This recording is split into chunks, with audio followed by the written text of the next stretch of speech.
Hey everybody, this is my video number 6, discussion on Curzan, what makes a word real.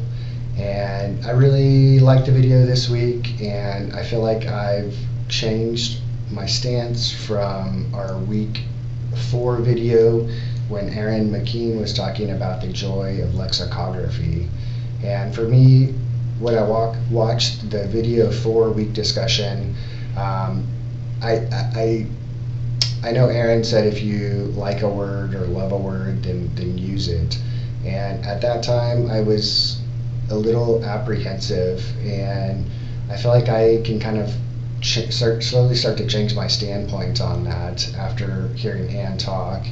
And she brought up some great points, and how the English language is, constantly changing. She used the word a living language, and I've never really thought about that before. I know in previous weeks we talked about LOL and John McWhorter's text is killing language, and I think she's right. The English language is constantly changing and evolving.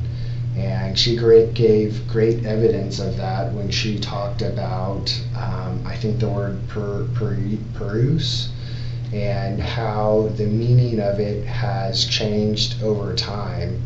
I feel like in John McWhorter's text is killing language, he also gave evidence to that as well. When he talked about the scholars that had come, all the way back to, the Middle Ages, and how students that were coming into academia or using writing were ill prepared, or using words or punctuation incorrectly.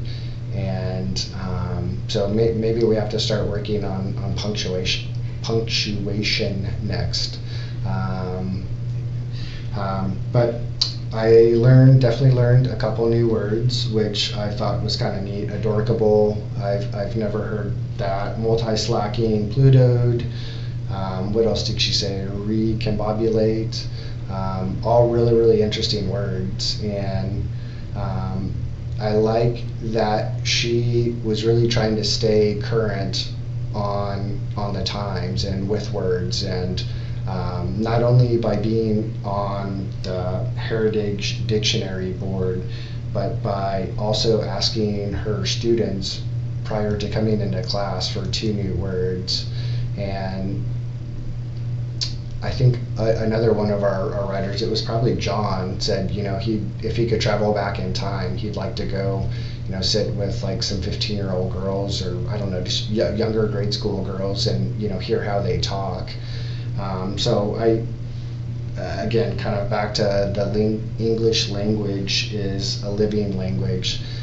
It is constantly changing, and words are getting added all the time. For me, I always thought, it was kind of more or less static, and I don't know when that was ingrained into my brain.